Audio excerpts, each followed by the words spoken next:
Welcome to the webinar addressing diabetes risk factors in school-aged children in clinic and at the Bright Bodies Healthy Lifestyles program, sponsored by the School-Based Health Alliance and presented by Mary Savoye from Yale University of Medicine.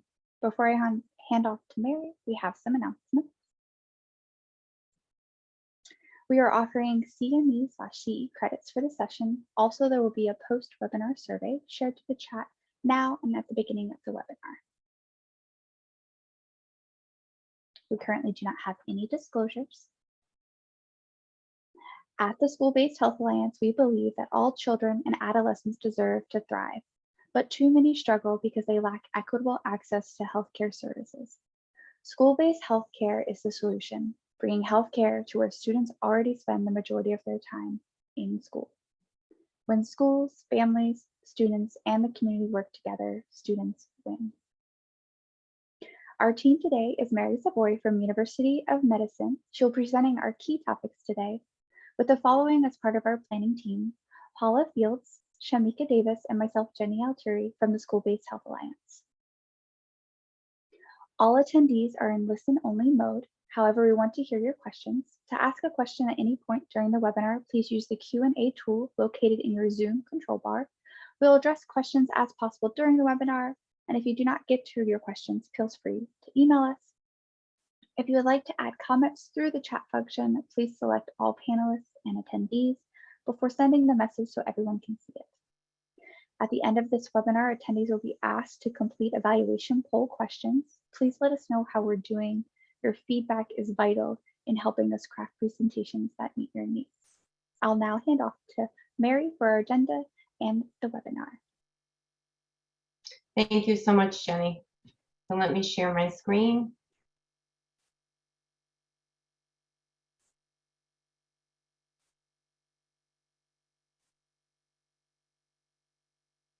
So let's see here. Let me start the slideshow from the beginning.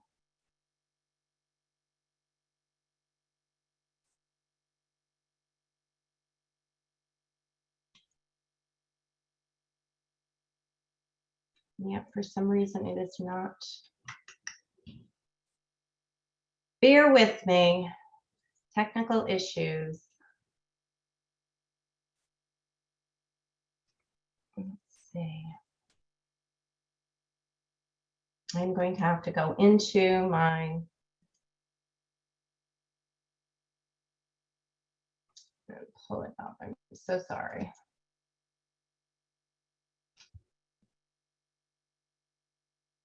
Slideshow from the beginning. Again, I apologize, and let me change this screen, swap the view out. Hopefully everyone can finally see this. Yep, you're good. Great. So if there's any questions, we'll save them to the end. I will try to save 4 or 5 minutes at the very end. I love questions and answers at the end. So I can try to do them during the talk, but it might get, we might get a little pressed for time. So what I'm going to cover today is risk factors associated with the development of type 2 diabetes in children and how to screen for this, and then some practical strategies to treat childhood obesity and of course prevent type 2 diabetes in the clinical setting. So we'll talk about some nutrition and some physical activity counseling strategies to use in the primary care setting and in the school setting. Components of the Bright Bodies program, which is a healthy lifestyle program, started at Yale about 25 years ago. And then I'm going to talk about some of the research we've done that actually has shown that Bright Bodies does indeed prevent type 2 diabetes in children. Of course, I'm going to talk about how to refer a child to our program. And if you would like to start a program at your school, I'm actually in the process right now of helping a few people with that. So happy to answer questions about that as well. And then I'll finally get to a brief case study that I will talk about a child with prediabetes. So there are BMI national performance measures, and out of these 4 organizations we see here, they may, the recommendations may vary slightly, but between all of these agencies, they have agreed that it's very important to to screen with using the BMI and to also do nutrition and physical activity counseling. Now, why do we use the National Quality Initiative? We use it because there are so many issues that we want to get to with kids, and we've picked 5 out that we feel are the most important out of all these quality initiatives, with the first one being the WellCare visit. We all know that this WellCare, this annual WellCare visit, really provides us with the most preventative care for children. And with this WellCare visit, we can then go into the second risk assessment that's been identified, and that would be homelessness, hunger, substance use, anxiety, etc., that we can do right with our annual visit. So we want to look at those risk assessments, and then of course the body mass index, which is number 3, which we're talking about today. Number 4 being depression screening, and number 5 chlamydia screening. So to learn more about it, visit sbhforall.org/NQI. But we will be talking mostly about the BMI measure today. So if you want some examples of how to document on the BMI in the electronic health records, you can go right into this sbhforall.org website, and there's some case examples to look at, and you can certainly get some great ideas right from there. So why is the BMI important? Why do we use it to screen?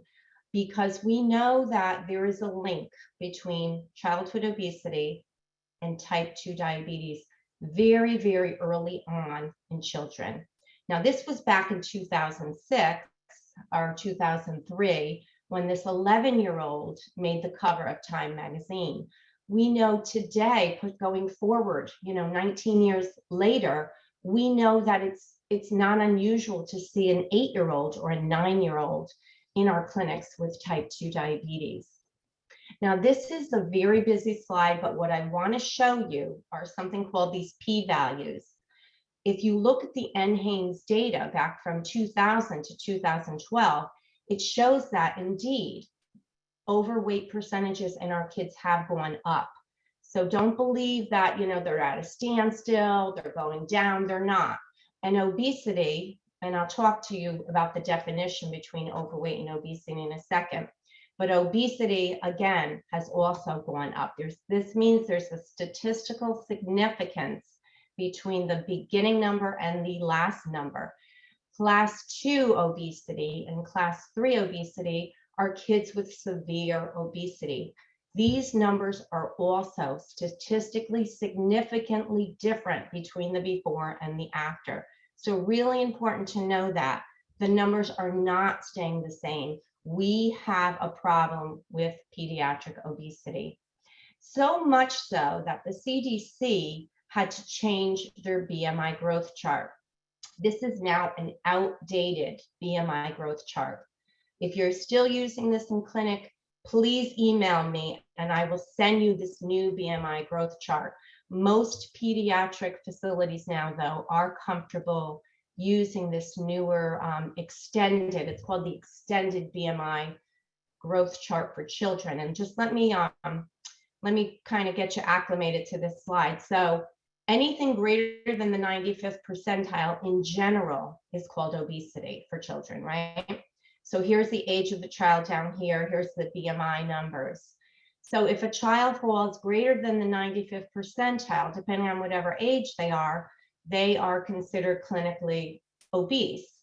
Now, if it's greater than 120, between 120 and 140, it's class 2 obesity.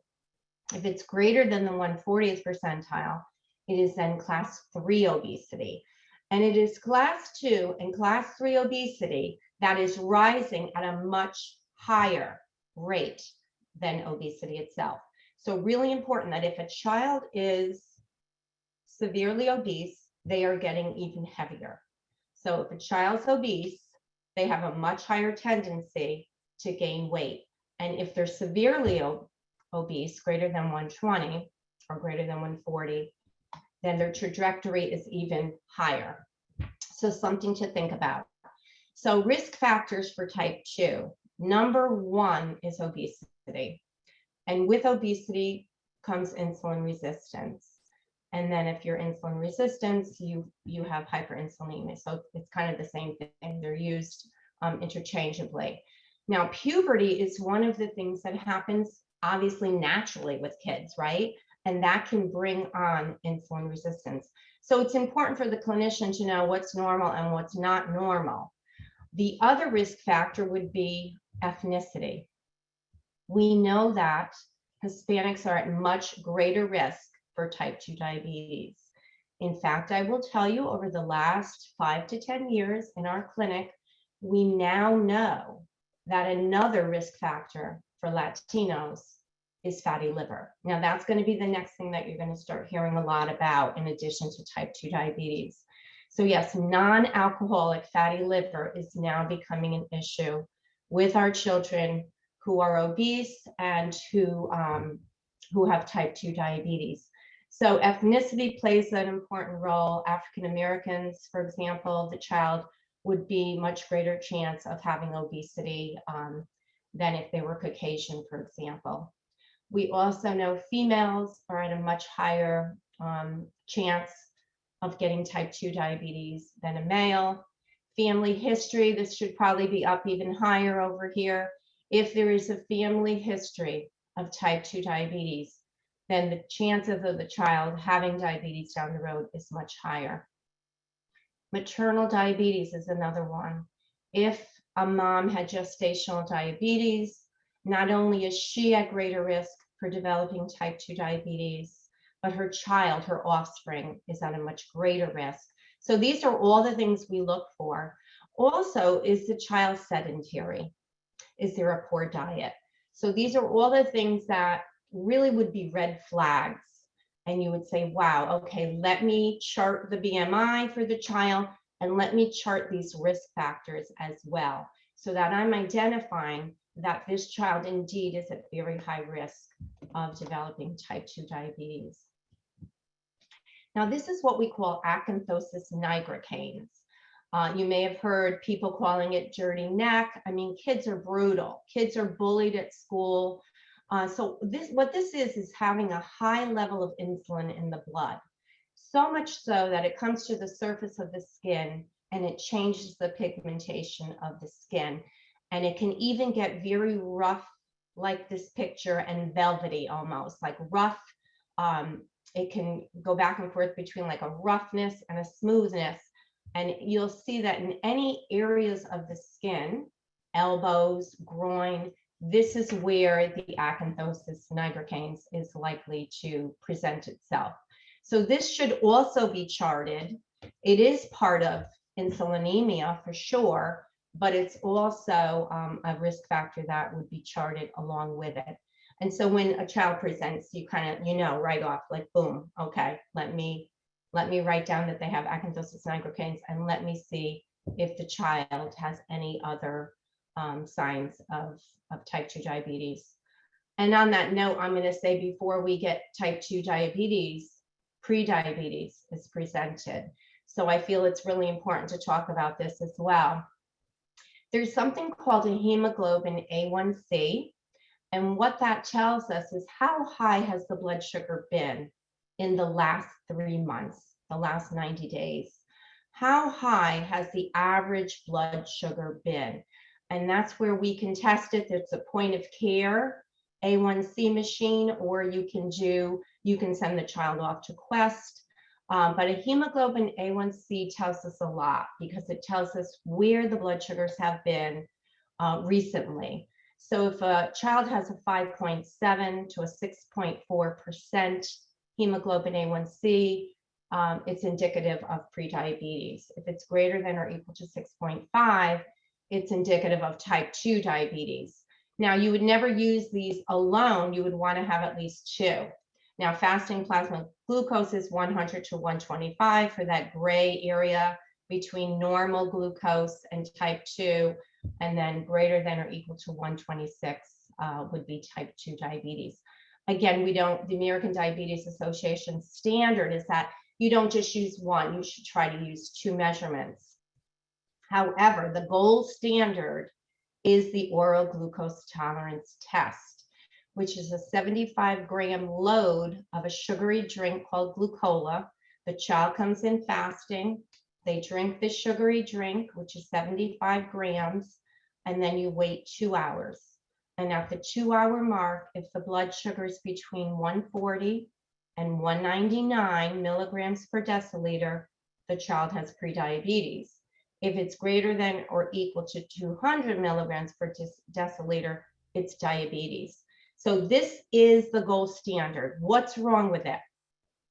What's wrong with it is it's not practical, right? We wouldn't give somebody an oral glucose tolerance test when they walk into our clinic.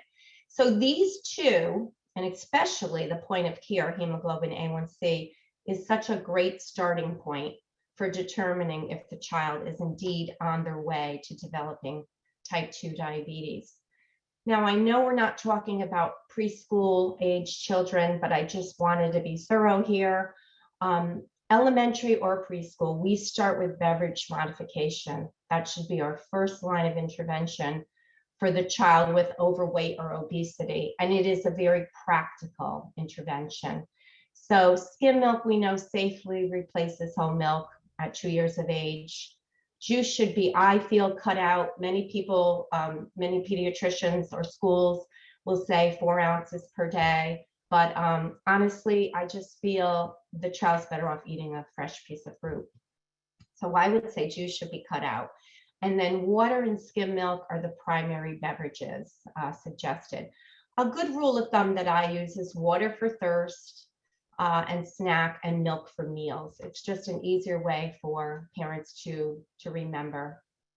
And again, along with the preschool guideline, I know this is a school age presentation that we're talking about, but I just wanted to be thorough. So over restriction of food is definitely frowned upon. We don't want parents telling the kids what time they should eat or how much they should eat. As a parent, you want to teach them to make healthy food choices available, right? So the job of the parent is to try to have healthy food available in the household. It is up to the child to decide when and how much to eat. I mean, this goes way back to Leanne Birch's early work and Jennifer Fisher. Years ago, they showed how detrimental it is to over-restricting a child too early on. You know, we learn how to self-regulate at a very young age. And you may have seen the books out today on intuitive eating. We were born intuitive eaters. So somebody messed with us for us not to be intuitive eaters today. So just remember that. And that's a good way to tell parents to, you know, really just respect these natural skills that kids are developing at a very, very young age. And of course, the preschooler and the early elementary age child has a smaller stomach. So the snacking is very, very crucial for meeting their caloric needs. And preschool children can be very active. We know that as well. So they need that snack. My favorite age group, adolescent age kids. Love them and hate them at the same time, right? So this is a wonderful window of opportunity for the BMI to come down a little bit. Why is that? Because BMI, let's think about the formula for a minute. Body mass index equals weight divided by height. So what you want to think about is, okay, even if the weight stays the same, if the height is going up, the body mass index is coming down. So it's a wonderful opportunity. Girls will go into puberty earlier, so that will shorten that window of time. You know, it comes a little bit earlier, so just to be aware of that.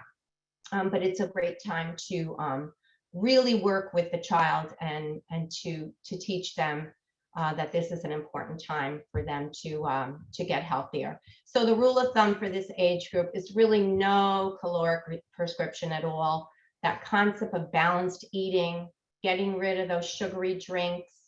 What we do is we show the kids how much sugar is in the drinks, believe it or not. There's a ton of sugar in drinks.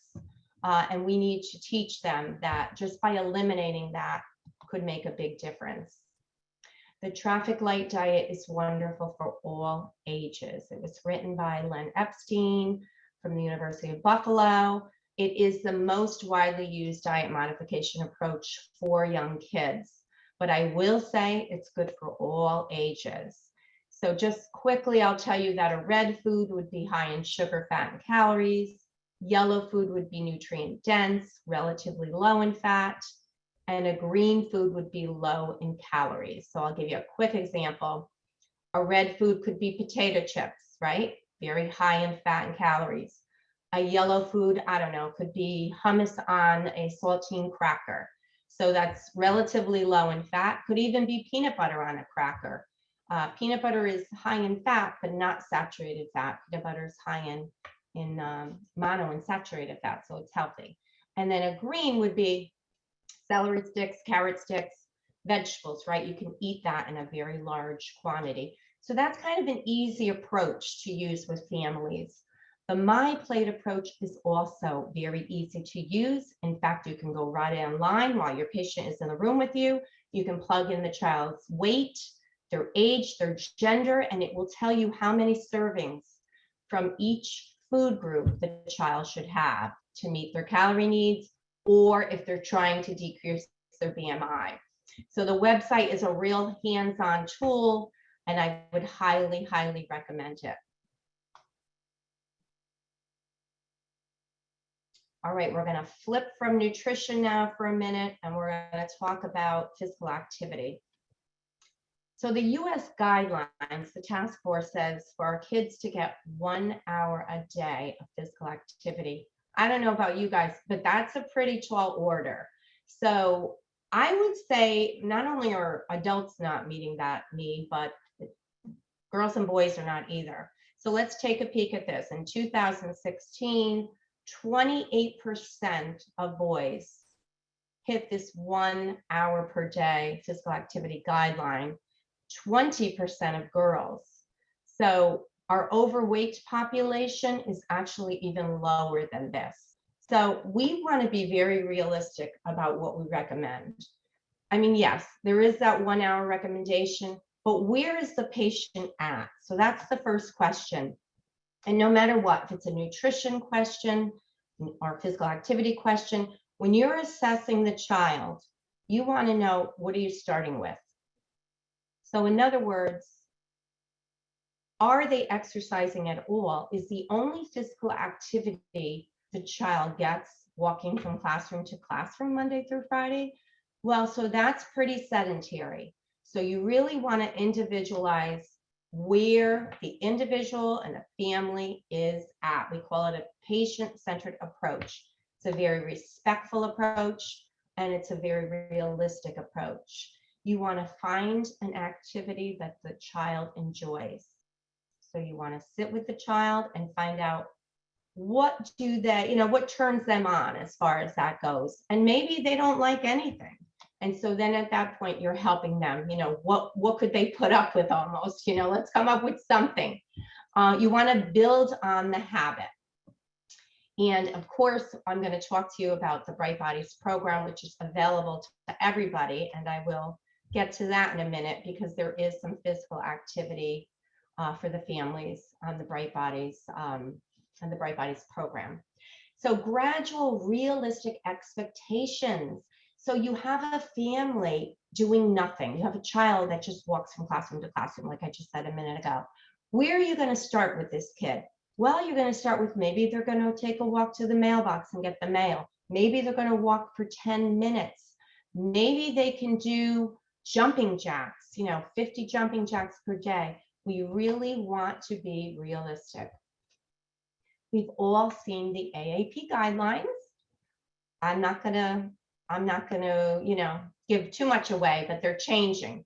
And these new guidelines should be out in September or October of this year. So this is what we have for now, stage 1, 2, 3, 4. And I'm gonna talk about stage 3 mostly today. So we all know what Prevention Plus is. Patient comes in to the primary care center. We give them some nutrition advice. We give them some activity advice. They come back, there's no BMI change. What we would want to do is then go a little further with stage 2. But I'm going to jump to stage 3 because I want to talk about a structured behavior modification program that has food, activity, a lot of monitoring. We're not going to talk about stage 4, although we did talk about severe obesity. I want to talk about stage 3 because it's something we can do in the school, in the primary care setting. It's a very realistic approach. So we have a program, Bright Bodies. Just reach out to us and we will help your patient. Believe me when I tell you. So if your school doesn't have Bright Bodies, reach out and we will do what we can to help the family. So exercises 2 times a week, 45 minutes on Tuesday and on Thursday, and it's for the child. Now, some families may want to take part in it, but it's for the most part, it's for the child. The nutrition education piece is where we really need the parent to get involved, or the caregiver. When we do nutrition education, we want the parent or caregiver there because they're the ones going out and buying the food. They're the ones learning to be a better role model for their child. Now, we will alternate between nutrition topics and behavior modification topics. A behavior modification topic might be something like trying to identify eating triggers. We don't want the parent or caregiver there per se. We'd rather have them in their own class. We also have parent classes. And the parent classes go on at the same time as the behavior modification topics. So parents go off to their own class where they can, speak freely. And the child can speak freely as well in the behavior mod class. We do encourage the kids to keep coming back for consecutive 12-week sessions. Usually if they can do 2 12-week programs, they're golden, but some of the kids never go away and they want to keep staying. We have kids that have been in the program for 7, 8 years. So whatever works, we do, we have different stages, beginner, intermediate, and advanced. So let me just tell you a little bit about our philosophy. We use the non-diet approach, very family oriented. We want the caregiver there. We want them to participate with the child with overweight or obesity. We don't want the child being singled out in the home. The program is for 7 to 16-year-olds. I will be honest, we have 6-year-olds in the program now. We have 17-year-olds in the program.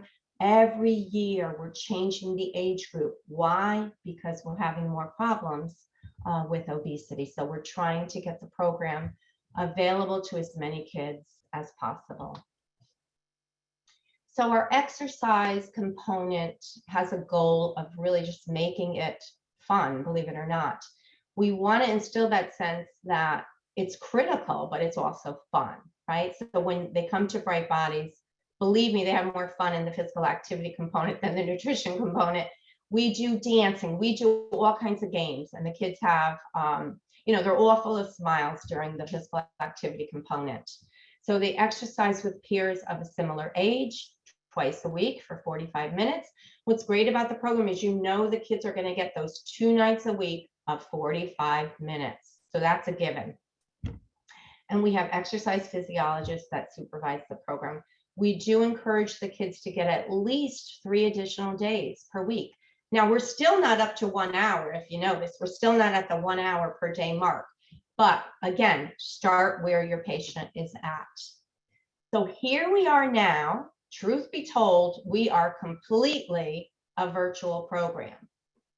So when COVID hit, we probably only took a 3 or 4 week break, and I was determined to get the program on Zoom. So there was a lot of challenges, there still are. It's not a perfect way to deliver the program, but it is a program for kids, and we are still seeing wonderful outcomes, which I'm so happy about.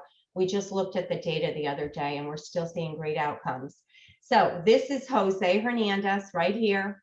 He's having a lot of fun with the kids. This is our 7 to 10-year-old group, and they're playing a game called Getting Dressed for the Cold. So they go to the closet, they get a hat, they come back, they do 10 jumping jacks, go back to the closet, get a scarf, do another 10 jumping jacks. We make it work, believe me, and it's been really working out nicely. So the nutrition ed component, which is on Thursday night, is to foster healthy eating habits for the child with overweight and obesity and their family. Used to be a 40-minute class. It's now 15 to 20 minutes because it's virtual. Now the kids are in school all day and they've been looking at computers. So we shortened it because the attention span just isn't there. We group them according to age. Again, we have different levels. The parent or caregiver should really be sitting in on the nutrition component. And I will talk to you now about the non-diet approach. For those of you that don't know what the non-diet approach is, it can be a better food choice. It could be less food. It could be a healthier cooking technique. It is a lifestyle and behavior change. It is long-term. It is not a piece of paper. Go follow this. It doesn't work. It doesn't work. And I'm going to show you some work that we did, a study that we did showing that it does not work. It's education is what it is. It's not information. So what's in your drink? I was telling you about, we show the kids how much sugar is in the bottles. So this is one of our class topics. So there's 19 teaspoons of sugar. And we teach them that this is 2 portions, but normally you would drink a whole bottle of soda, right? And there's all that sugar in there. And so we help them calculate how to figure that out. So that is the first line intervention, whether the kid is at the Bright Bodies program or whether the kid is in front of you at clinic. You want to know what that kid is drinking. And if you could make that one change, you are successful. Believe me, when kids change their beverages and then come back, and I work at a specialty clinic, when they come back to my specialty clinic in 3 months, we see a difference. I could imagine in a primary care setting, you can do the same thing. You may not see the same change if you're seeing them more often, but you will see a difference. You will at least stop the weight gain using that. So this is the non-diet approach study that I did. It's an observational study that I did back in 2002 and then published it in 2005. At the time where Bright Bodies was still, at the beginning stages, parents would come up to me and say, Mary, I really need something to follow. It's great that you use this non-diet approach, but I want a meal plan. So I would give them a meal plan. And I want to show you it's not randomized, so you see the differences. So the kids who wanted the meal plans were thinner. Look at their BMI Z-score. So they were thinner to begin with. And also there were more Caucasians in this group than in the other group. The solid line is called the Better Food Choice group, and they follow the philosophy of the Bright Bodies program. So at the 1-year mark, I said, oh my gosh, look, these kids who dieted did better. But I continued to follow them. And lo and behold, you see that hallmark of dieting where someone loses and gains it back. So really important. I think that this tells us a picture. It really does. If you continue to use a non-diet approach, right, and you just eat healthier, make behavior changes, you'll continue to decrease the BMI over time. So we know that that's the way to go. We also have a behavior modification component, and that helps the child replace negative behaviors that might be leading to overeating with positive, healthful behaviors. We also work on the child's self-image. So, it's not just about losing weight or maintaining the weight while they're growing. It's about boosting the child, making them feel good about who they are. So we have a lot of classes on that as well. We teach them about self-esteem, how is self-concept developed. We really work with the kids, and that is one of our goals. And like I said, just as important, as BMI, we want them to leave feeling really good about themselves. This used to be a 30-minute class for young kids, 40-minute class for the 11 to 16-year-old group. It's now 15 to 20 minutes on Zoom. Some of the methods we teach are self-awareness, so they may keep a food record, or we just have them leave being more aware, and I'll tell you some of the questions that we ask to make them more self-aware. We use stimulus control, where they can control their environment. If a kid knows that 3 o'clock in the afternoon when they walk in the door after school, there's potato chips on top of the refrigerator, we teach them to keep the potato chips somewhere else, or maybe talk to the parent and have them not buy potato chips to begin with. So that's an example of stimulus control. We always use the client-centered approach, which is something I talked to you about before. Always finding out where they're at. The other thing we do in the program is we have them really solve their own problem. So they become more aware of their eating trigger. They become more self-sufficient, if you will, so they can identify what an eating trigger is and what are they going to do about it. We as facilitators do not come in and solve their problem. They learn from the other kids in the class. I might say to somebody, okay, so Johnny comes in at 3 p.m. and that's his tough time after school. What do you guys think Johnny should do? And the other kids all join in. And that's how kids learn. It's called peer teaching. They learn better in that situation. So one of the classes we have is risky business.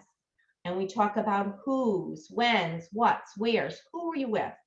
When was it? What time of the day? What were you feeling? Where was it? So we try to identify that high risk situation. And then part 2 of that class, we talk about how to cope with it. And that's for the older kids. The younger kids, we have a class called All About Me. They build a collage. They make a collage that represents themselves. And later on, part 2 for them is using that collage to as a tool almost, so that they can feel good about themselves and they can turn to those things that they like to do. Quick example, let's say somebody identifies the feeling of boredom with overeating. We teach the kids to go to that collage and use the collage. Oh, I like cars. Okay, so I cut out a picture of a car. Let me go play with the cars, or let me go, let me go paint, or let me listen to music, whatever it was that they liked. So again, we're teaching the kids how to help themselves. It's a life skill. Peer education component is wonderful. We want to make the home more conducive to help the child. The bag of potato chips is a perfect example. Get rid of it. If you're going to bring it in the house, just don't leave it on the refrigerator. Don't leave it in sight when you walk in. So again, parents and caregivers attend the parent classes. Some of the things we use are strength cards, which are cards that show different characteristics about the children. And I'll show you a picture in a minute. It might be loving, it might be good brother or sister. So what we do in the parent classes, we use a strengths approach, and we want the parent to feel empowered. And we want them to think about what works and not always thinking about what's not working. However, we do use a problem-solving approach, which is a group support. So we might start off with, how did it go last week? And, we'll talk about a problem a bit. Again, the facilitator steps back, lets the parents help each other so that they learn more, and it's like a support group, basically. And so we will use the strength cards, and we will write letters about the future. So those are 2 strength approaches that we will use, particularly if it's too negative with problems all the time. But we always do the strength cards, and I'm going to show you those in a minute. And we always write a future letter about what's going well in our house. Love these cards. So thoughtful, caring, and I'm going to be honest, sometimes there's not a dry eye in the parent class when they see these cards. When these cards are out and the parent facilitator says, pick 2 cards that best represent your child, the parents start to think, wow, I've really just been zeroing in on my kid's weight for months, maybe for a year, 2 years. I haven't been thinking about all their good qualities. And it kind of like flips the attitude around of the parent, if you can believe it. So this is our buddy program, where we take someone who's been in the program for at least 12 weeks, and they get together and they buddy somebody else. Now, this is not a typical Bright Bodies kid. This is Eric welcoming Josh. Eric lost about 80 pounds, and that is not a typical Bright Bodies kid. A typical Bright Bodies kid loses maybe 5 to 15 or 20 pounds. Just enough, though, to make a difference between getting pre-diabetes or type 2 diabetes and not. So Eric came off of his metformin. He was even taking some short-acting insulin at the time, and he came off of it. But again, it could have been someone who lost 5 pounds, and the same thing could have happened. We measure the success, obviously, with decreasing body mass index, decreasing the percent body fat. We use a Tenita fat analyzer. So the child gets on the scale, if you will. It's not really a scale, it's a body fat analyzer. It tells us the BMI, tells us the percent body fat. We love to see a decrease in insulin resistance. Now, in order to see that, from a research perspective, we take the fasting plasma insulin and we add fasting plasma glucose, and there's a quick formula to determine what the insulin resistant number is. So we do look at a decrease in insulin resistance simply for the reason of we want to prevent type 2 diabetes. And the more you bring insulin resistance down, the more you prevent type 2 diabetes. We also, as I told you, want to increase the child's self-concept. So back in 2007, we published a randomized controlled trial about the program, and the Cochrane Review actually made us #1 in the healthcare setting. We had the best BMI decreases, which I want to point out to you right here. The kids in comparison, so these are the Bright Bodies kids, and these are the clinic control kids. And when I say clinic control, I mean our pediatric specialty clinic, which is cutting edge clinic control group. There was a 17-pound difference. The 6-month mark, the kids came to the program twice a week, like I told you, but then from 6 to 12 months, we mimicked the maintenance phase, which is twice a month. So even after just twice a month between the 6 and 12-month mark, there was a 17-pound difference and a BMI difference of 1.7 units at the 12-month mark. Same thing with percent body fat. So the kids in the Bright Bodies group, the treatment effect is what we call the difference between clinic, and the difference between the intervention group is the treatment effect. And there was a 20-pound difference in body fat between the two groups. More impressive, though, is the HOMA-IR, which is the insulin resistant measure. So insulin resistance is measured using a HOMA-IR number. The higher that number is, the more insulin resistant the child is. So it is a way to use this in the primary care setting. If you have a glucose and an insulin that are fasting measures, you can, quickly do this HOMA-IR formula. So as you can see at the 12-month mark, our kids held our own. They continued to keep their insulin resistance at bay, while the kids in the clinic control group became more insulin resistant. And then at the 2-year mark, we continue to follow the kids. Now, the Bright Bodies kids depicted by pink here, we did nothing with them from 12 to 24 months, and we did nothing with them on purpose. We wanted to know if the education or life skill kicked in. I would say yes. You can see the trajectory is higher here. We still mattered. We still had a 3-unit difference in BMI. We still had 3 units for a treatment effect. So if you went to Bright Bodies for the 1 year, even though you did nothing from 12 to 24 months, you still had a 3-unit difference in your BMI. So with that ammunition, what we did is we said, okay, now we're going to go towards the kids' highest risk. So we looked at the kids who were in the community that could be kind of red flagged as being at very high risk for diabetes, sort of like what we're talking about today. So of all the pediatric groups, we all came together and we decided that, okay, if there are risk factors, which we just talked about earlier, we are not only going to chart their BMI and we're going to chart that they have risk factors, but we're then going to send them for an oral glucose tolerance test. So the primary care physicians sent them out maybe to Quest for an OGTT to determine if they had prediabetes. Prediabetes, in this case, we're going to call it impaired glucose tolerance. Okay, so it could be that their fasting is high. It could be that their 2-hour mark is high. In this case, their 2-hour mark was high. Then they sent them over to Yale, and we just validated that they were indeed someone who had prediabetes. Kids were randomized to either standard care back at their primary care center, or they went to Bright Bodies. At the 6-month mark, we looked at the numbers again, and we did see a difference in BMI, and this means it's statistically significant.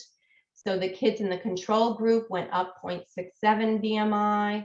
The kids in the Bright Bodies group decreased 0.37. So there was a treatment effect. Body fat, same thing, treatment effect. Fat mass, same thing, treatment effect. We didn't really expect there to be a difference in weight, but there was. That was a surprise to us. We just thought we would see a BMI change. What's even more impressive is what happened with the oral glucose tolerance test. At the 2-hour mark, again, let's look at the blue line. This is Bright Bodies. The red line is the clinic control group. So this is going to the pediatricians, and the blue was going to Bright Bodies. So there was, in plasma insulin, there was a 200 international unit difference.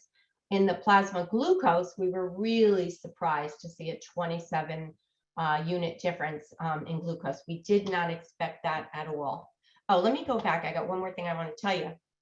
So there was a 64% decrease in the kids who went from, so we had a 64% change from prediabetes to normal glucose. So 64% of those kids. 20% in the clinic control group went from prediabetes to normal. So there is some of that natural insulin resistance that we were talking about before. 2 kids in the control group did develop full-blown type 2 diabetes. So again, this is a wonderful picture of what happens if the child attends the Bright Bodies program, preferably for 6 months, which would be 2 12-week sessions.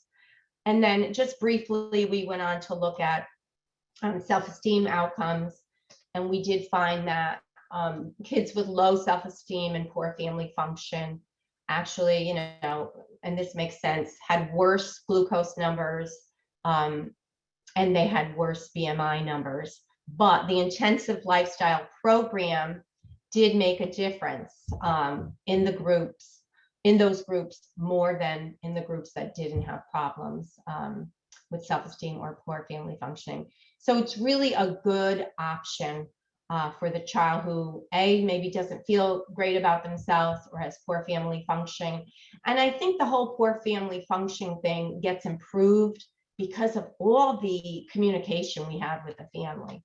Okay, so it's not just about the child. It's a family approach, let's face it.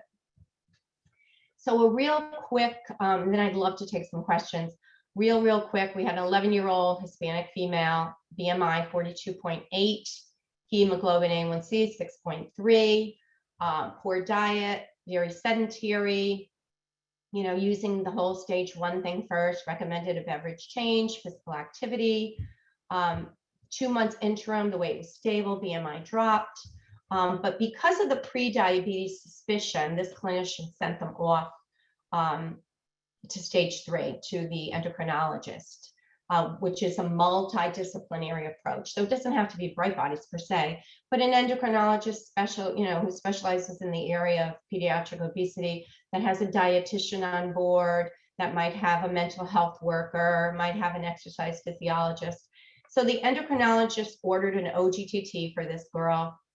And of course, it said, go to the Bright Bodies program to increase your physical activity.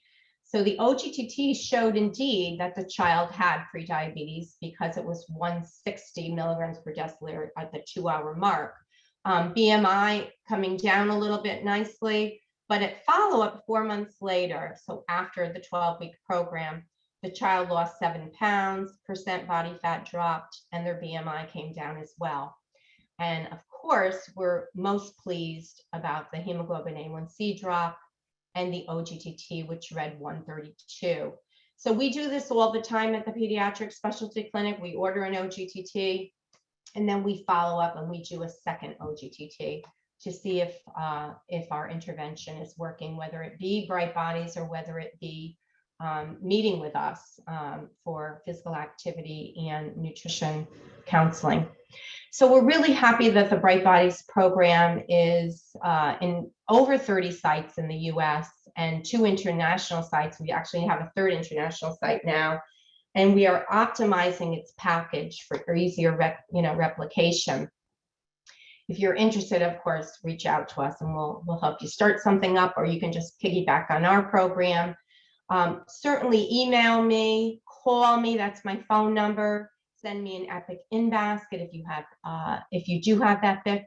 And you know what? Our Zoom program is there for your patients, so just let us know. We're hoping in September we could do a hybrid approach, which would be Tuesday on Zoom and Thursday in person. That's what we're hoping for. Let's see what happens with the numbers, with the COVID numbers these days. So thank you to all the organizations that are adopting our program, and thank you to the Bright Bodies families. And of course, thank you guys for listening today. I would actually love some questions if we have time. Jenny, do you think we have time? Yes, we have time.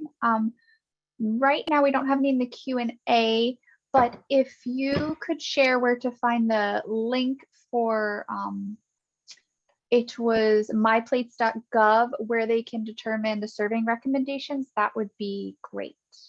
Yes, I can put that. If you even just want to put that in the chat box right now, it's just myplate.gov.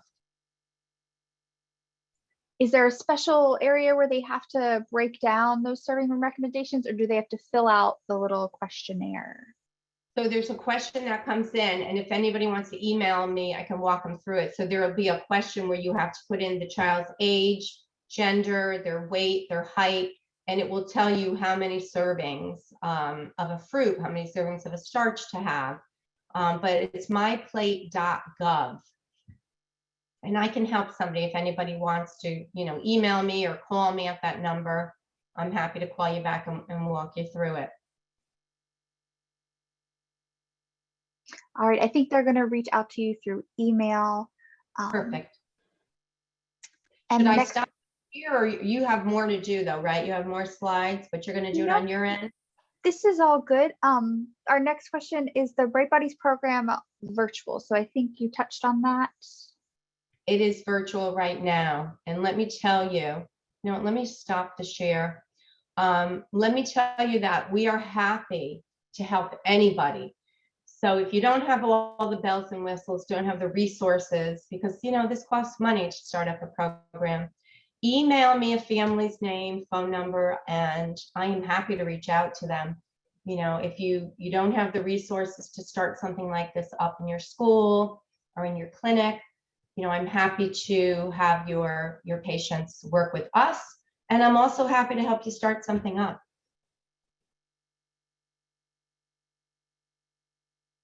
Thank you for doing that, Jenny. Yes, awesome. Is there a referral form that should be used to have patients admitted into the program? Great question. So if you go to brightbodies.org, great question. Thank you for asking that. Brightbodies.org. You will go to our website, and there's an area where you just put the child's name, and once you submit it, it goes directly to my email. You can also use the Epic basket. If you do have Epic as an electronic medical record, you can send me just a quick note in Epic, and I'll either call you back or I'll reach out to the family if I have your permission. Awesome. And we have, what if there isn't a good family or parent guardian involvement? Yes, thank you for asking that. We will make exceptions. I don't like to turn kids away, so I have made exceptions for kids, particularly if they're older than 12 years old. We've had kids come to the program without a caregiver. If they're younger, it's sort of a needs-based thing, and I'd have to know a little bit more. Sometimes it's just not doable for the parent to be involved, and we understand that. So although we say it's the criteria, there's always a rule that can't be bent, right? So happy to help them. All right, and then we have, is Bright Bodies is the Bright Bodies program you use evidence-based?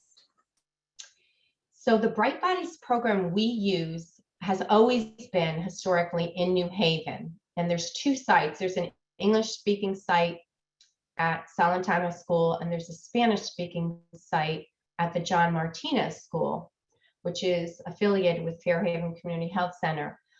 So those have always been our Connecticut sites. We are now also, though, in the last 6 months in West Haven. Optimist Care has started using Bright Bodies, so they also have a program, and they're in West Haven and Bridgeport. What does the initial cost look like to start the program as well as to maintain the program? Yep. So depending on if you're doing Zoom or in person, Zoom costs us about anywhere, staff is your cost. So it's hard for me to answer that, not knowing if you have volunteers, not knowing what people are getting paid, but it's roughly about $20,000 or more. And in person, it's even more. It's about $30,000 or more a year to have a program running. All right, I think that closes out the questions we have right now. If it's all right with If you. anybody would like me to send them a budget of what it looks like, I'm happy to do that. Just email me. There's all kinds of documentation. We have all kinds of manuals. I'm happy to send whatever information you think you might need if you're serious about starting something up. Awesome. And we will be sharing the recording of this webinar and a PDF of the slides after the webinar within 1 to 2 business days. And any questions, please feel free to reach out to either Mary or SBHA. We do have a quick poll for evaluation that we'd like to share with you guys. I'm going to launch that now. Just kind of telling us how we did today.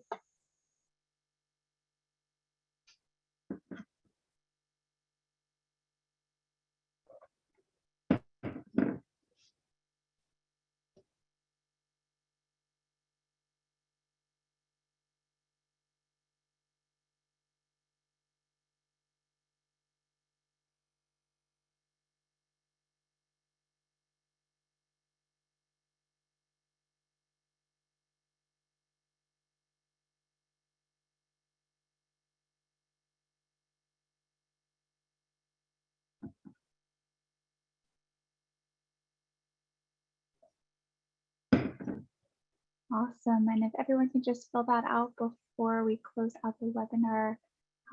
Thank you so much, Mary, for sharing. And we really appreciate all the knowledge and all the work you're doing with everybody. It's my pleasure. You're welcome. I'm happy to be here. And thank you, everybody, for participating. Please send me any questions you might have. When it's over, that doesn't mean you can't ask me questions. Okay, thank you so much. Should I stay on, Jen, to listen to the rest? Is it okay if I stay on? We'll follow up after if that's good for you. Okay. Awesome. Okay. Thank you so much, everyone. Thank you.